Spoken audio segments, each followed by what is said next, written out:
12-year-old Ethan Mitchell had exactly 0 friends at school. The other kids called him poor boy because his clothes came from Goodwill and his shoes had holes. They mocked his stutter, stole his lunch money, and made sure he sat alone every single day. On the worst day of his life, when 3 bullies had just beaten him up and stolen his backpack, Ethan was walking home with a bloody nose when he saw a dog dart into traffic. Without thinking, this kid who couldn't even defend himself charged into a busy street and yanked a terrified pit bull out from under a speeding truck. The dog belonged to Tank, the enforcer for the local Hells Angels. What happened when Tank found out the skinny kid with the black eye and tattered clothes had saved his best friend? It didn't involve a thank you or a reward. It involved 15 bikers showing up at Ethan's school the next morning, and what they did to those bullies, and for Ethan, created the most epic transformation story you'll ever hear. This is about the day a forgotten boy became unforgettable. Ethan Mitchell had learned early that being invisible was a survival skill. At 12 years old, he'd mastered the art of keeping his head down, avoiding eye contact, taking up as little space as possible in hallways and classrooms. Invisibility meant maybe, just maybe, you'd get through the day without someone noticing you existed. Because when people at Lincoln Middle School noticed Ethan, bad things happened. It wasn't his fault he was poor. His mom worked 2 jobs. Morning shift at the diner, evening shift cleaning offices, trying to keep them in their tiny 1-bedroom apartment after Ethan's dad had left when Ethan was 5. She did her best, but her best meant Goodwill clothes that never quite fit right, bargain bin shoes that wore out in weeks, and lunches made from whatever discount groceries they could afford. It meant being the kid whose jeans had patches, whose t-shirts were faded hand-me-downs, whose backpack was held together with duct tape. It meant being poor boy, the nickname that followed him like a shadow, whispered in hallways, shouted during gym class, written on his locker in permanent marker. But the poverty wasn't even the worst part. Ethan had a stutter, not severe, but noticeable when he was nervous or upset, which was basically always at school. It made reading aloud in class torture, made asking questions humiliating, made every social interaction a minefield where his own mouth betrayed him. Perfect bully bait, and Lincoln Middle School had bullies in abundance. The worst were Tyler Jensen and his 2 cronies, Brad and Mason, 3 8th graders who'd made tormenting Ethan their favorite hobby. They stole his lunch money at least twice a week. They knocked his books out of his hands in hallways. They mocked his stutter until other kids laughed. They made sure everyone knew Ethan was worthless, forgettable, less than human. Teachers saw it happening and did nothing. Boys will be boys. You need to toughen up, Ethan. Try to make friends with them. All the useless platitudes that adults offered when they didn't want to actually deal with bullying. So Ethan suffered in silence, came home with bruises his mom pretended not to see, because what could she do? Complaining to the school had accomplished nothing. Switching schools wasn't an option. They could barely afford the apartment they had. Ethan just had to endure. This particular Friday in October started bad and got worse. First period, Tyler tripped him in the hallway, sending Ethan's books flying while everyone laughed. Third period. During presentations, Ethan had to read his report out loud. His stutter got worse under pressure, and by the time he finished, half the class was giggling. Tyler made sure to imitate his stutter loudly enough for the teacher to hear, but not loud enough to get in trouble. Lunch. Ethan was eating alone as usual when Brad walked by and accidentally knocked his lunch tray onto the floor. Spaghetti and chocolate milk everywhere. The cafeteria erupted in laughter. Ethan spent lunch period hungry, cleaning tomato sauce off his only decent shirt, fighting back tears. After school was when things went from bad to nightmare. Ethan was walking home, a 30-minute walk through increasingly sketchy neighborhoods, because the apartment his mom could afford wasn't in a great area. When Tyler, Brad, and Mason cornered him in an alley shortcut, he shouldn't have taken but was too tired and defeated to avoid. "Hey, poor boy," Tyler said, with that smile that meant pain was coming. "You owe us lunch money from yesterday. Pay up." I don't have any money," Ethan stammered, hating how weak his voice sounded. "Then I guess we'll have to take something else." They grabbed his backpack. His only backpack, the one his mom had carefully patched up last night because they couldn't afford a new one. Ethan tried to hold on to it, which was a mistake.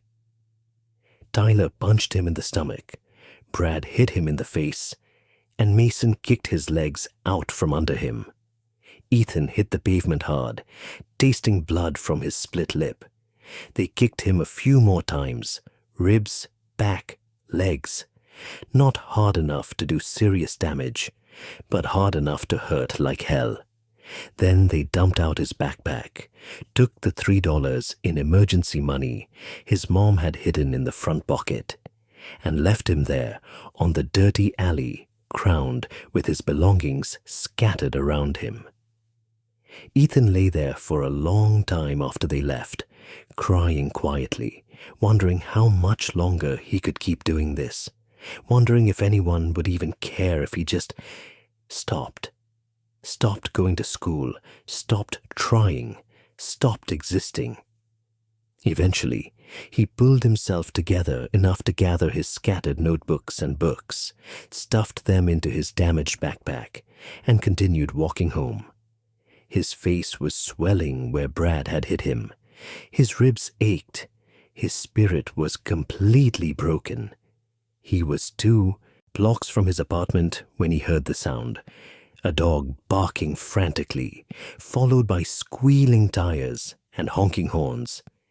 Ethan looked up to see chaos unfolding on the busy street ahead. A dog, a big pit bull, had somehow gotten loose and was darting between cars in traffic. Drivers were swerving, honking, trying not to hit it. The dog was terrified, barking and running in random directions, clearly lost and panicking. Most people on the sidewalk were watching, some filming on their phones. But nobody was helping. The dog was going to get hit. Any second now, a car was going to nail it, and everyone would just film the aftermath and keep walking. Ethan should have kept walking too. He'd had the worst day of his life. He was hurt, humiliated, exhausted. This wasn't his problem. This wasn't his dog. This wasn't his responsibility. But Ethan Mitchell, poor boy, the kid with the stutter and the patched-up backpack, the kid who couldn't even defend himself from 3 bullies, looked at that terrified dog about to die in traffic and thought, "Not today. You're not dying today. I won't let you." He dropped his backpack and ran into the street. Cars honked. Someone screamed. Ethan didn't care. He kept his eyes on the dog, tracked its panicked movements, and timed his approach. The pit bull saw him coming and tried to run, but Ethan was faster. He dove, grabbed the dog around the middle just as a pickup truck bore down on them and rolled. They hit the pavement hard, Ethan taking the worst of the impact to protect the dog, and ended up in the other lane. A sedan missed them by inches, horn blaring. Ethan scrambled to his feet, holding the struggling, frightened dog against his chest, and ran for the sidewalk. He made it. Barely. His heart was trying to escape his chest. His hands were shaking, and he definitely scraped up his palms and knees on the pavement. But the dog was safe, pressed against him, still terrified but alive. Ethan sank down onto the sidewalk, sitting with his back against a building, holding this random pit bull that was now starting to calm down and lick his face with obvious gratitude. The dog was wearing a collar, black leather with metal studs, and a tag that read Diesel with a phone number. "You're okay," Ethan whispered to the dog, his stutter barely noticeable when talking to animals. "You're safe now. Let's call your owner." He pulled out his cheap flip phone, his mom's old one that barely worked, and dialed the number on the tag with shaking hands. The phone rang 3 times before a deep, gravel-rough voice answered. "Yeah? Hi. I found your D-dog, Diesel. He was in the S Street and Where are you?" The voice was sharp, urgent, worried. "Is Diesel okay?" "He's fine. We're on C. Carson Street, near the Pizza place. He's scared but not hurt. Stay there. I'm 5 minutes away. Don't let him run off." The line went dead. Ethan held Diesel close, petting him and talking quietly to calm both the dog and himself. People were walking past, some giving him weird looks. A beat-up kid with a bloody face holding a pit bull on the sidewalk, but most just ignoring him completely. 5 minutes turned into 7, and then Ethan heard it. The unmistakable rumble of a motorcycle, getting louder, approaching fast. A massive Harley pulled up to the curb, and the man who dismounted was possibly the most intimidating human being Ethan had ever seen. 6'4" easily, probably 280 pounds of muscle, with a shaved head, a thick beard, and arms completely covered in tattoos. He wore a leather vest with patches, Hell's Angels, and a rocker that read, Enforcer. Everything about him screamed danger, power, don't mess with me. But when he saw Diesel, his face transformed completely. "Diesel, Jesus Christ, boy, you scared the hell out of me." Diesel went crazy with joy, straining toward his owner, and Ethan let him go. The massive biker dropped to his knees right there on the sidewalk, and this terrifying mountain of a man hugged his dog like it was a baby, his voice cracking with emotion. "Don't you ever do that again, you hear me? Don't you ever run off like that. I thought I lost you, buddy. Thought you got hit." Ethan stood awkwardly, not sure what to do, whether he should just leave or wait to be acknowledged or what. His face hurt. His ribs hurt. He just wanted to go home. Tank, because that was his road name, though Ethan didn't know that yet, finally looked up at him, and his expression cycled through several emotions in rapid succession. Concern, confusion, growing anger, not at Ethan, but at whoever had clearly beaten up this kid. "You're the one who called?" Tank asked, standing up, but keeping one hand on Diesel's collar. Yeah, he was in TR traffic. I couldn't let him get hit." Tank really looked at him then, saw the black eye developing, the split lip, the scraped hands, the tattered clothes, the way Ethan held himself like someone used to being hit, saw the backpack at Ethan's feet with duct tape holding it together, saw the complete picture of a kid who was having a rough life and had just made it rougher by diving into traffic to save a stranger's dog. "You went into traffic to save my dog," Tank said slowly, like he was trying to make sense of it. "He was so scared. I just wanted to help." "Kid, you could have been killed. So could Diesel." Tank stared at him for a long moment. "What's your name?" Ethan M. Mitchell." "Ethan, I'm Tank, and I need to know, who did that to your face?" It doesn't matter." Ethan looked down, ashamed, not wanting to talk about it. It matters to me. Someone hurt you. Recently, looks like. Who? Jay, just some kids from school. It's for fine. Happens all the tea time. It's not fine. Tank's voice had gone quiet and dangerous in a way that made Ethan look up nervously. But Tank's anger clearly wasn't directed at him. You're being bullied. It wasn't a question. Ethan nodded miserably. Tank crouched down to Ethan's eye level, which was still intimidating given his size, and spoke carefully. Ethan, you just saved the most important thing in my life besides my club. Diesel isn't just a dog. He's my best friend, my family.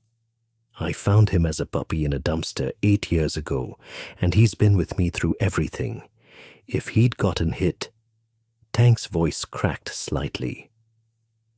I don't know what I would have done. You risked your life for him. That means something. That means everything.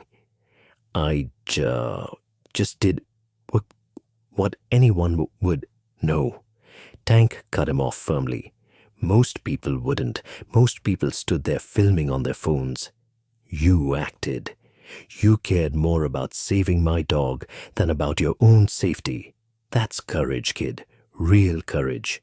And where I come from, courage gets rewarded. Loyalty gets protected. You understand what I'm saying? Ethan didn't, really, but he nodded anyway. Tank pulled out his phone. I'm going to call some of my brothers. We need to have a conversation about what happens next. But first, where do you live? I'm giving you a ride home. I can walk? Not a chance. You're hurt. You just saved my dog, and you're getting a ride. Diesel can sit between us. He likes you.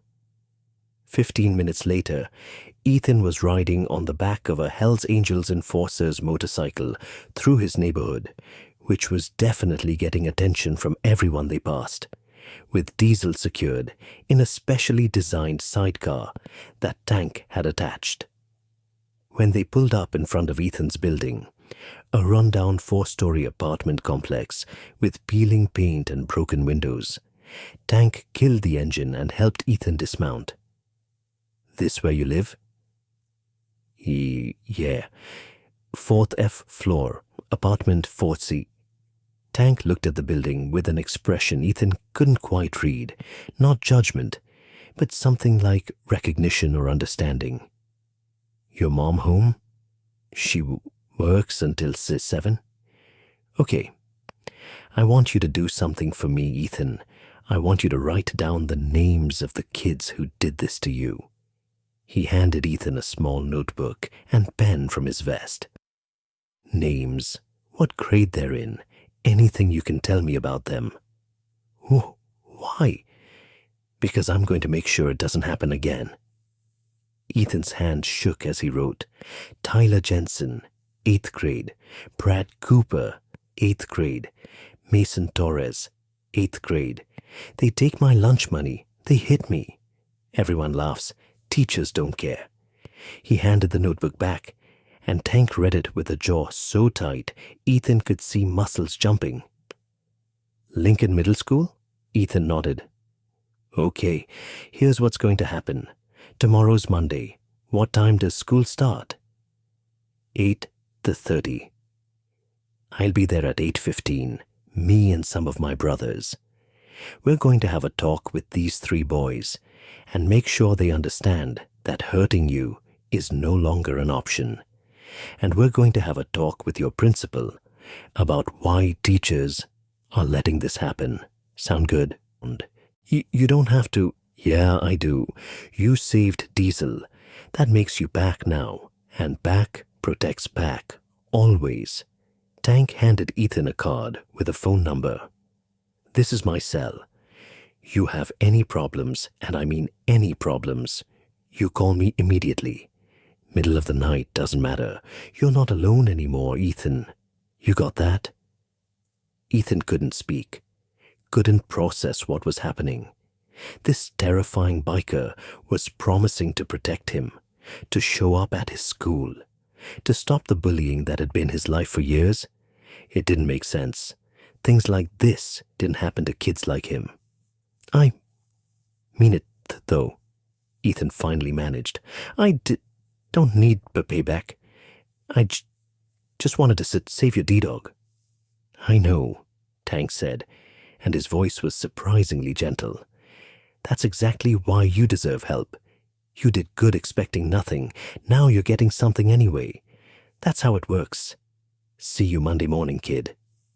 Tank and Diesel rode away, leaving Ethan standing on the sidewalk, wondering if he'd hallucinated the entire encounter.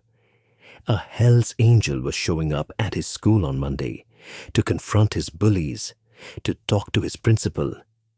This was going to be either the best or the absolute worst thing that had ever happened to him. Monday morning, Ethan walked to school with his stomach in knots. Part of him hoped Tank wouldn't show, hoped it had all been a weird fever dream and life would just go back to its terrible normal. Because as bad as Tyler, Brad, and Mason were now, if they found out Ethan had tattled to a biker gang. But another part of him, a tiny, fragile part, that hadn't dared to hope for anything in years, wondered if maybe, just maybe, things could actually get better. At 8:15 a.m., Ethan was at his locker when he heard it. The rumble of motorcycles, plural, getting louder, approaching the school. Other students started crowding windows, pointing and whispering. The rumble became a roar, became an overwhelming presence as not one, but 15 motorcycles pulled into the Lincoln Middle School parking lot in perfect formation. All Hell's Angels, all massive, intimidating men in leather vests, covered with patches. Led by Tank, with Diesel in his sidecar, the entire school ground to a halt. Students stared. Teachers came running. The principal, Mr. Henderson, a middle-aged man who'd ignored Ethan's bullying complaints for years, came rushing out of the building, looking panicked. Tank dismounted, pointed at 3 kids standing near the entrance, and said something to his brothers. 2 of them peeled off and approached Tyler, Brad, and Mason, with a purpose that made all 3 boys go pale. Ethan watched from inside, barely breathing, as Tank spoke briefly with his brothers, then walked toward the main entrance with 4 other bikers flanking him. Diesel trotted along beside them, happy and oblivious. Mr. Henderson, Tank's voice carried across the parking lot. I need to speak with you, inside now, these boys too. He pointed at Tyler, Brad, and Mason, who looked ready to run, but were surrounded by bikers who were extremely good at blocking exits. Principal Henderson looked like he wanted to argue, wanted to call the police, wanted literally anything except whatever this was. But 15 Hell's Angels were not a group you said no to easily. This is highly irregular. So is allowing students to be systematically bullied while your teachers watch and do nothing, Tank said pleasantly, though his eyes were cold. We can discuss that inside, with or without the police present. Your choice. 5 minutes later, the most surreal meeting in Lincoln Middle School history was taking place in the principal's office. Principal Henderson sat behind his desk, looking like he might faint. Tyler, Brad, and Mason sat in chairs along the wall, absolutely terrified. Tank sat across from the principal, with 2 of his brothers standing behind him. The other bikers waited in the hallway, which was packed with curious students being shepherded away by flustered teachers. Let me be very clear about why we're here, Tank began, his voice calm but carrying unmistakable authority. One of your students, Ethan Mitchell, saved my dog's life Friday afternoon, dove into traffic, risked being killed just to save an animal he'd never met. You know what condition Ethan was in when he did that? Beat up, face swollen, ribs bruised, Someone had stolen his backpack and his money. Know why? Because these three boys, he pointed at Tyler, Brad, and Mason, who shrank in their seats, have been bullying him for years, physically assaulting him, stealing from him, mocking his stutter, making his life hell. Now, Mr. Henderson, Tank continued, leaning forward, I've done my research. Ethan's mom has complained to this school multiple times. Teachers have seen the bullying and done nothing. You've been made aware of the situation and failed to act. So here's what's going to happen now. Tank turned to face Tyler, Brad, and Mason directly. The three boys looked ready to wet themselves. You three, you will never touch Ethan again. You will never speak to him again. You will not look at him, mock him, acknowledge his existence in any way. If I hear that you've so much as bumped into him accidentally, there will be consequences, not violence. We don't hurt kids, but we have ways of making life very uncomfortable for people who hurt our friends. Your parents' workplaces, they have reputations. They like their lives undisturbed. You three keep bullying Ethan, and I promise your families will suddenly have complications they didn't expect. We clear? All three nodded frantically. Good. Now apologize. To Ethan. He's standing right outside that door. So you're going to walk out there in front of everyone, and you're going to tell him you're sorry, and it'll never happen again. But, Tyler started. Tank's expression made him stop immediately. That wasn't a request. Principal Henderson finally found his voice.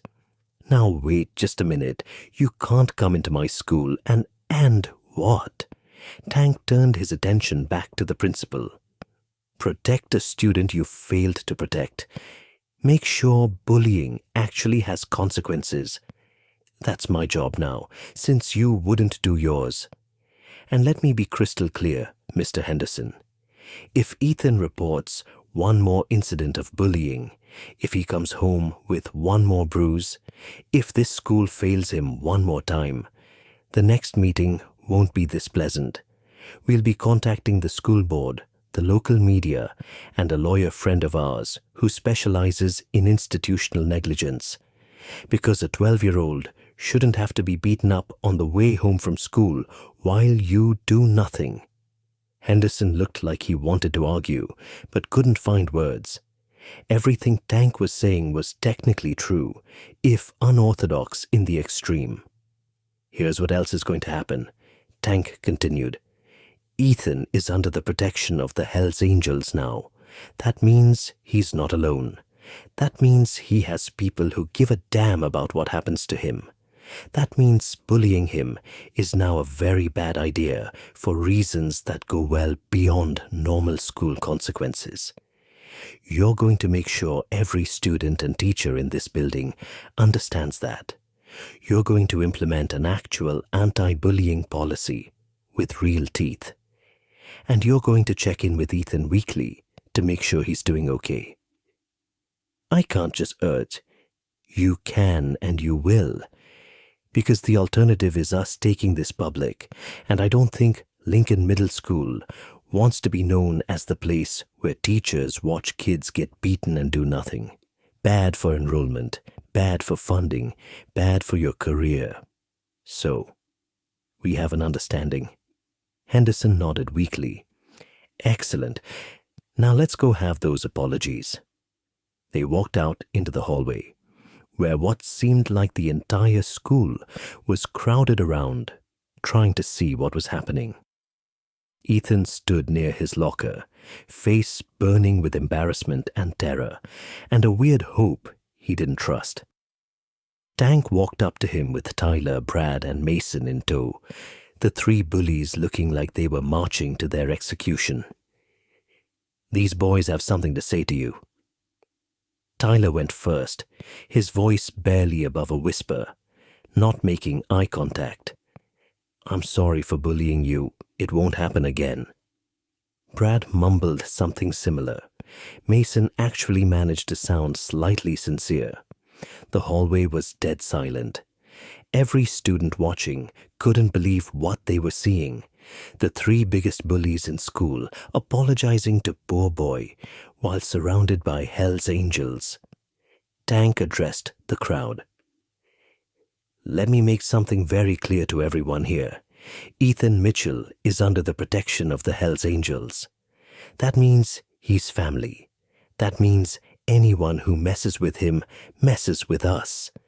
That means bullying him is now officially the worst idea anyone in this school could have.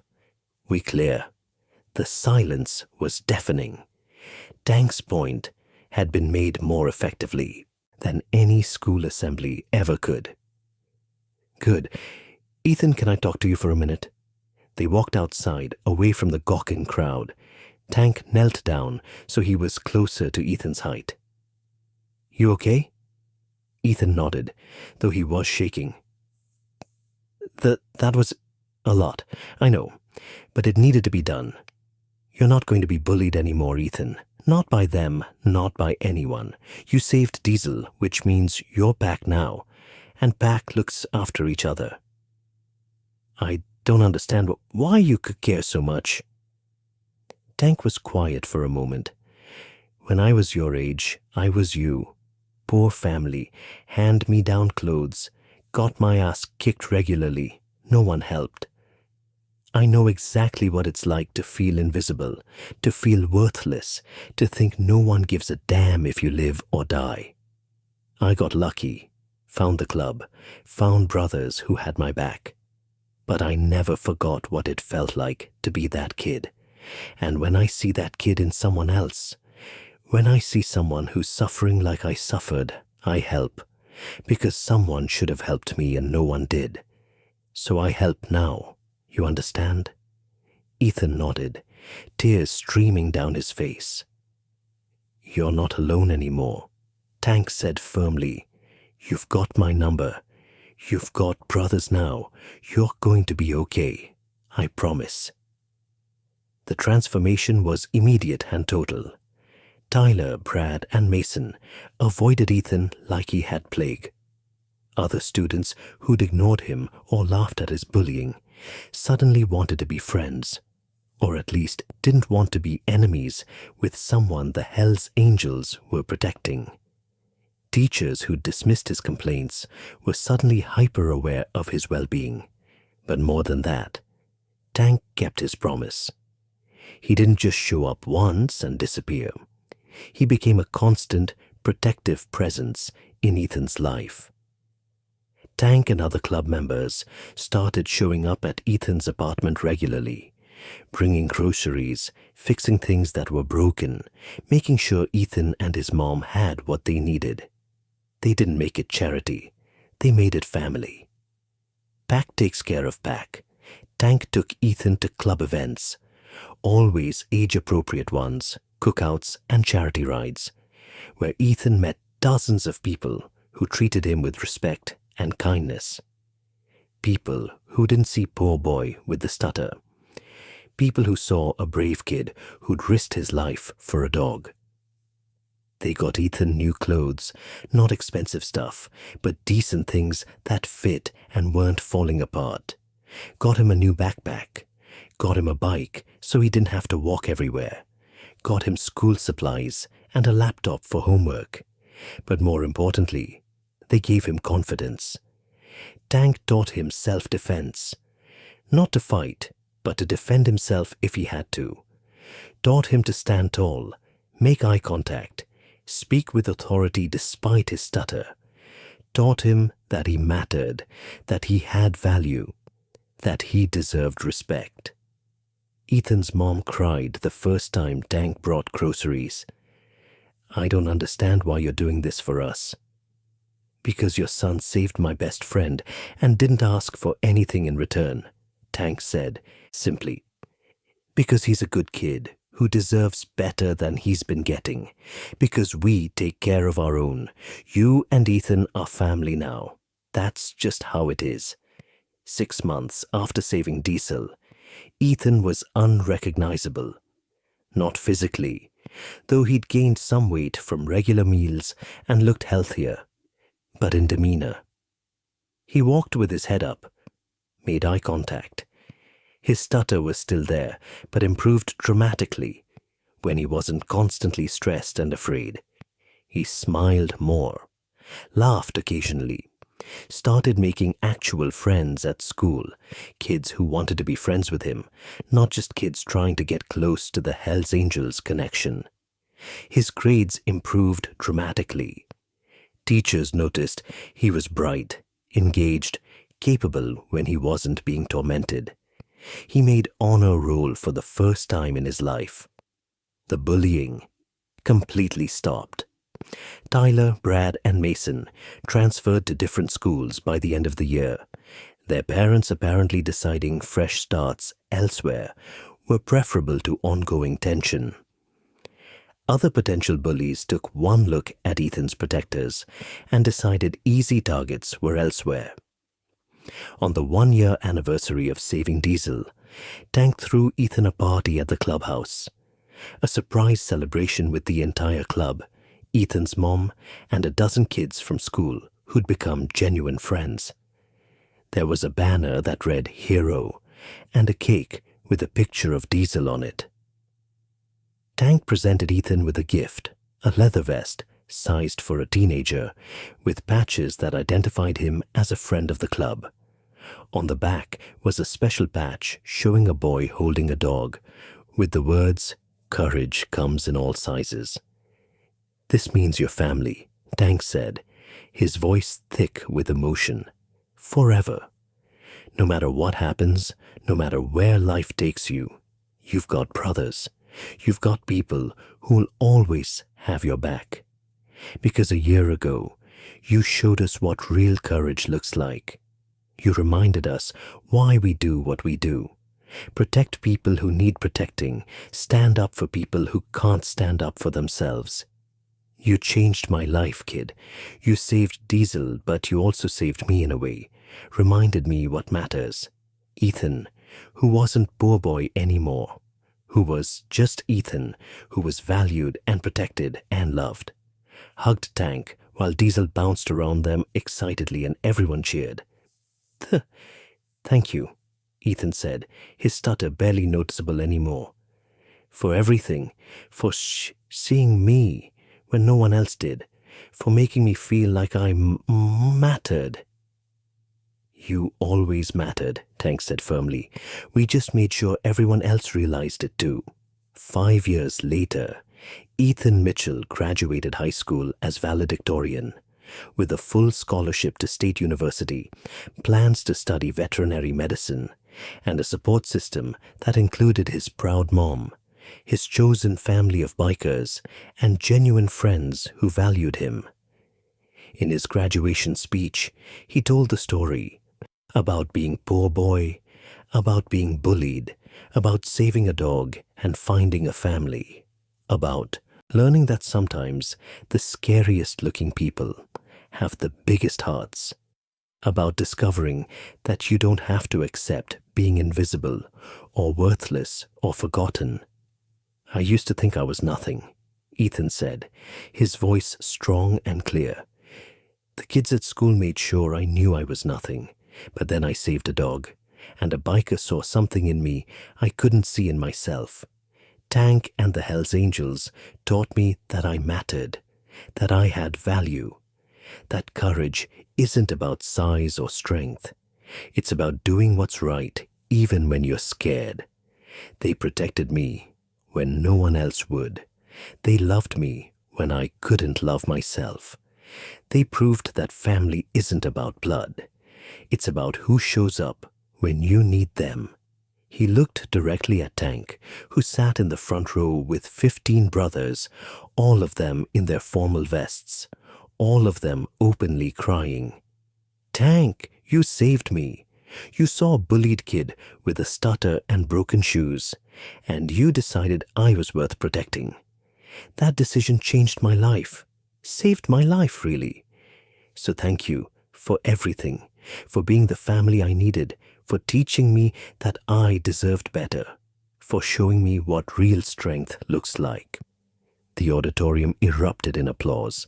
Tank stood up, and Ethan, 17 now, confident and strong and no longer invisible, walked off the stage and hugged the man who'd become more of a father than his biological dad had ever been. Diesel, now 9 years old and graying around the muzzle, but still healthy and happy, was waiting outside the auditorium. He went crazy when he saw Ethan, jumping and wagging and licking his face like he'd been doing for 5 years. "Hey, boy," Ethan laughed, petting him. "I wouldn't be here without you, you know that. You changed everything." "You changed everything," Tank corrected, watching them with pride. "You had the courage to save a dog when you couldn't even save yourself from bullies. That's real character, Ethan. That's who you've always been. We just made sure everyone else saw it too." Ethan Mitchell, formerly poor boy, formerly invisible, formerly worthless, stood surrounded by his family, his brothers, his dog, and a future full of possibility. All because he'd seen a scared animal and decided to help without thinking about cost or consequence or what he might gain. All because sometimes saving someone else is how you save yourself. All because one act of courage witnessed by the right person can change absolutely everything. Subscribe to Biker Heroes. For more incredible stories of courage, transformation, and unexpected family, share this. If you believe that bullied kids deserve protection, that kindness matters, and that sometimes the scariest looking strangers become your greatest defenders. Comment. Were you ever bullied? Did someone unexpected stand up for you? Your story could inspire someone who's suffering right now. For anyone being bullied, you matter. You are not worthless. You are not invisible. Ask for help. Tell someone, keep fighting. Better is coming.